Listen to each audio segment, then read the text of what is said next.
बिस्मिल्लाहिर्रहमानिर्रहीम। आज के लेसन नंबर 2 में हम चैप्टर नर्वस और सेंसरी सिस्टम के कुछ टॉपिक्स को अंडर डिस्कशन लाएंगे। मैं हूं उमैर अहमद और आप देख रहे हैं मेरा YouTube channel zoology with Umair. इस चैप्टर के कंटेंट्स या कोर्स कंटेंट्स नीचे डिस्क्रिप्शन में आपको मिल जाएंगे।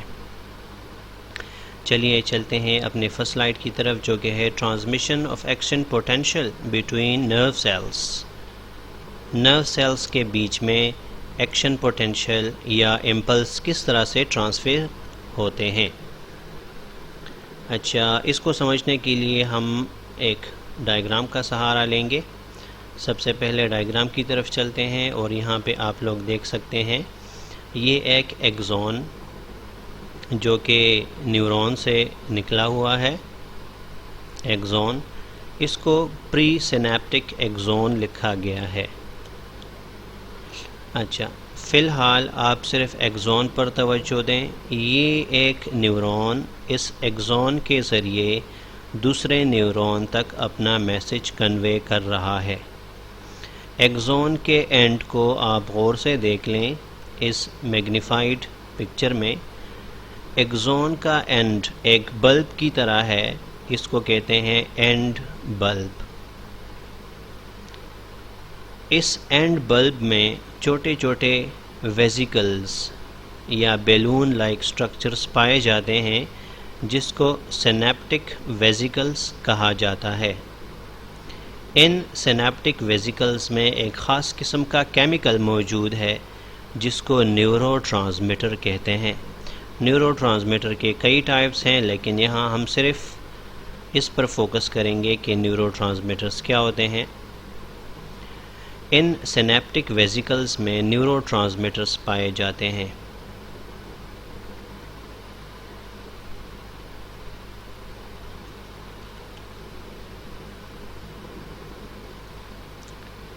एक न्यूरॉन और दूसरे न्यूरॉन के बीच में इस जंक्शन को या इस जॉइंट को सिनेप्स कहा जाता है।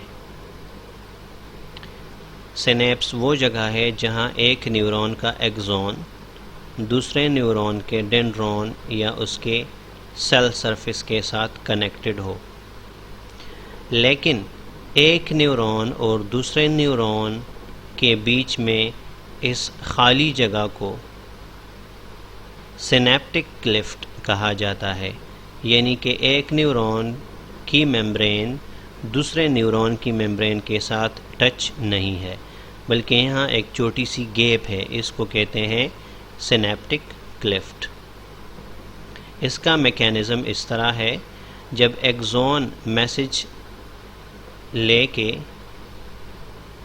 यहाँ एंड बल्ब तक चार्जेस पहुँच जाते हैं, तो एक्सॉन में चार्जेस की डीपोलराइजेशन की वजह से सिनेप्टिक वेसिकल्स एक्टिवेट हो जाते हैं और ये बाहर की तरफ मूवमेंट शुरू कर देते हैं। जब ये न्यूरॉन के मेम्ब्रेन तक पहुंच जाएं, तो यहाँ पे ये बर्स्ट होकर अपने न्यूरोट्रांसमीटर्स को बाहर सिनेप्टिक क्लिफ्ट की तरफ खारिज कर देते हैं। सिनेप्टिक क्लिफ्ट से पहले जो न्यूरॉन मौजूद है उसको प्री सिनेप्टिक न्यूरॉन कहा जाता है, जबकि सिनेप्टिक क्लिफ्ट या सिनेप्स के बाद वाले न्यूरॉन को पोस्ट सिनेप्टिक न्यूरॉन कहा जाता है। इसी तरह हम कह सकते हैं कि प्री सिनेप्टिक न्यूरॉन से न्यूरोट्रांसमीटर्स रिलीज़ हो गए सिनेप्टिक क्लिफ्ट में, और यहाँ इसने दूसरे न्यूरॉन को एक्टिवेट कर दिया, क्योंकि दूसरे न्यूरॉन की सरफेस के ऊपर न्यूरोट्रांसमीटर रिसेप्टर्स पाए जाते हैं। यहाँ इनको रिसेप्टर साइट के नाम से मेंशन किया गया है। तो दूसरे न्यूरॉन में न्यूरोट्रांसमीटर साइट्स पाए जाते हैं। न्यूरोट्रांसमीटर्स के आते ही दूसरे न्यूरॉन में सोडियम चैनल्स ओपन हो जाते हैं और इसी तरह से मैसेज, इलेक्ट्रिकल मैसेज एक न्यूरॉन से दूसरे न्यूरॉन को पास ऑन हो जाता है। इन केमिकल्स के ज़रिए। इसको हम डिटेल में स्लाइड्स के ज़रिए। The ends of axon are known as end bulbs. यहाँ पे एक बात मैं ज़रूर मेंशन करूँगा कि इस लेसन को समझने से पहले लेसन नंबर 1 को ज़रूर स्टडी करें, क्योंकि ये उसी के साथ लिंक्ड है। एक्सॉन के एंड्स पर छोटे छोटे बल्ब्स हैं जिनको एंड बल्ब्स का नाम दिया गया है। एक एक्सॉन और दूसरे न्यूरॉन के बीच में जो जंक्शन है उसको सिनेप्स कहते हैं। एक न्यूरॉन के एक्सॉन और दूसरे न्यूरॉन के बीच में छोटी सी खाली जगह होती है जिसको सिनेप्टिक क्लिफ्ट का नाम दिया गया है, जो कि अभी हमने डायग्राम के ज़रिए स्टडी कर लिया। वो न्यूरॉन जो सिनेप्स से पहले है उसको प्री सिनेप्टिक न्यूरॉन कहा जाता है, जबकि वो न्यूरॉन जो सिनेप्स के बाद आता है उसको पोस्ट सिनेप्टिक न्यूरॉन का नाम दिया जाता है। सिनेप्स की 2 टाइप्स हैं। There are 2 types of synapse, electrical and chemical synapse. In the electrical synapse, the synaptic cleft is very narrow and the 2 neurons are too close to each other such that ions are transmitted directly from neuron to the other and bring electrical change in it. Electrical synapse उन synapses को कहा जाता है जहाँ एक neuron और दूसरे neuron के बीच में सिनेप्टिक क्लिफ्ट बहुत ही नैरो, बहुत ही कम हो, इस तरह के आयोनिक चार्जेस एक न्यूरॉन से डायरेक्टली दूसरे न्यूरॉन तक चले जाएं और एक न्यूरॉन डायरेक्ट दूसरे न्यूरॉन को एक्टिवेट कर दे अपने आयंस की मदद से। इसको इलेक्ट्रिकल साइनेप्स का नाम दिया जाता है। An important feature of the electrical synapse is that it can transmit impulses in both directions. कुछ न्यूरॉन्स दोनों ही डायरेक्शंस में मैसेजेस कन्वे कर सकते हैं और ये पॉसिबल होता है इलेक्ट्रिकल साइनेप्सिस की मदद से। Such synapses are common in fishes and help them to escape predators. Types of nerve synapse में दूसरा टाइप अंडर डिस्कशन लाते हैं। In chemical synapse, the presynaptic neuron releases a neurotransmitter in the synaptic cleft. इसको हमने detail से diagram के ज़रिए भी study कर लिया कि केमिकल सिनेप्स में प्रीसिनेप्टिक न्यूरॉन न्यूरोट्रांसमीटर्स रिलीज़ करते हैं। न्यूरोट्रांसमीटर असल में एक केमिकल एजेंट है जो एक न्यूरॉन से निकल के दूसरे न्यूरॉन के रिसेप्टर साइट्स को एक्टिवेट कर देता है। In this way post synaptic neuron is activated. The neurotransmitter are stored in small sacs और vesicles known as synaptic vesicles. इसको भी हमने डायग्राम में डिस्कस कर लिया था कि न्यूरोट्रांसमीटर्स छोटी छोटी थैलियों में बंद हैं, छोटे सेक्स में इनक्लोज्ड हैं, उनको सिनेप्टिक वेसिकल्स कहा जाता है। जब एक्सॉन के एंड पर इलेक्ट्रिकल चार्जेस आते हैं तो चार्जेस की वजह से सिनेप्टिक वेसिकल्स मूवमेंट शुरू कर देते हैं और सेल मेम्ब्रेन के साथ एक्सोसाइटोसिस के ज़रिए न्यूरोट्रांसमीटर्स को बाहर सिनेप्टिक क्लिफ्ट में रिलीज़ कर देते हैं। They release the neurotransmitters into the synaptic Clift.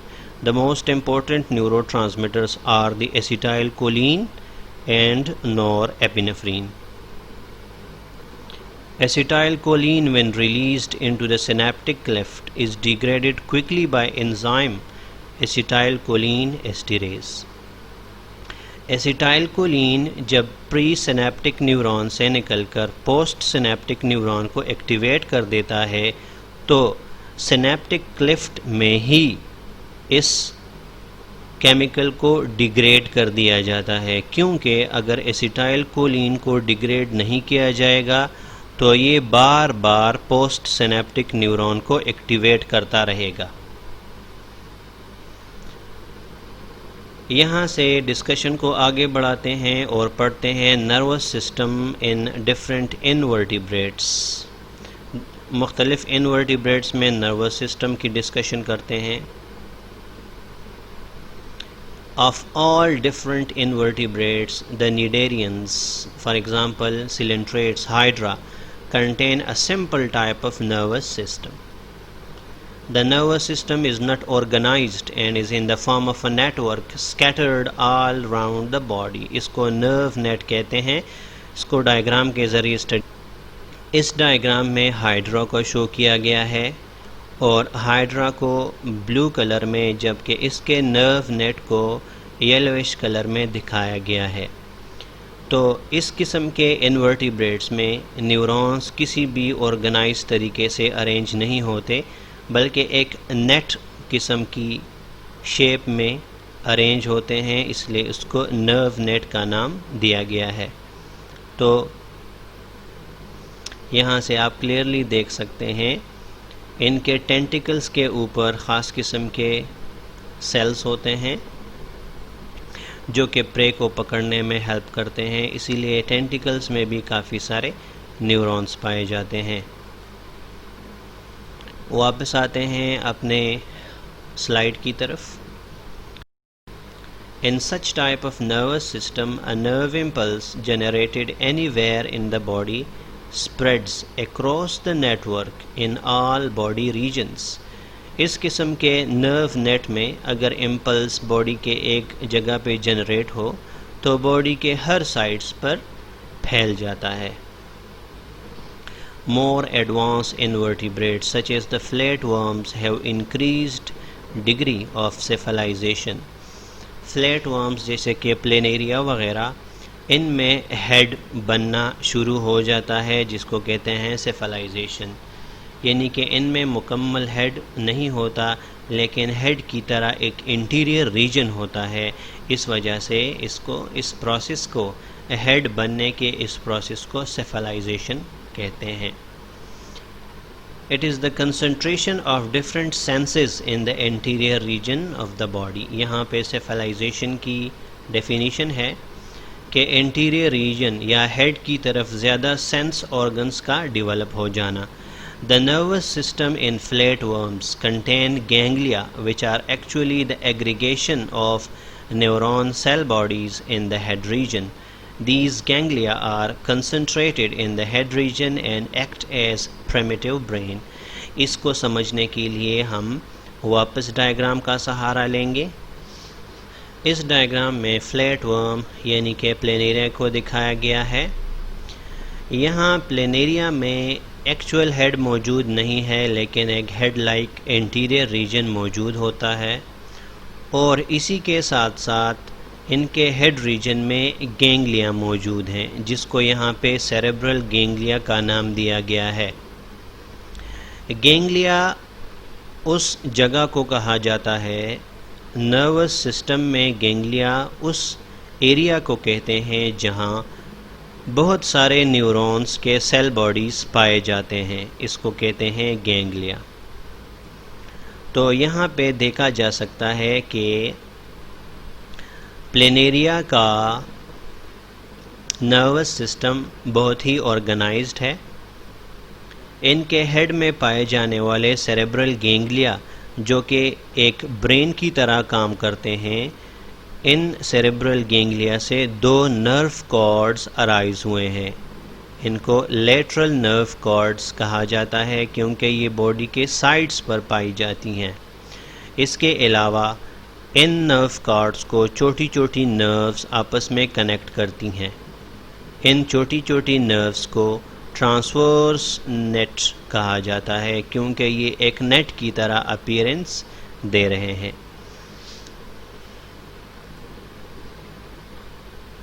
यहाँ से वापस हम अपने स्लाइड की तरफ जाते हैं। तो नर्वस सिस्टम जो फ्लैटवर्म्स में पाया जाता है वहाँ हेड रीजन में गैंग्लिया पाए जाते हैं जिनको सेरेब्रल गैंग्लिया का नाम दिया गया है। इन सेरेब्रल गैंग्लिया से दो लेटरल नर्व कॉर्ड्स अराइज होते हैं जो कि बॉडी के दोनों साइड्स पर मौजूद हैं।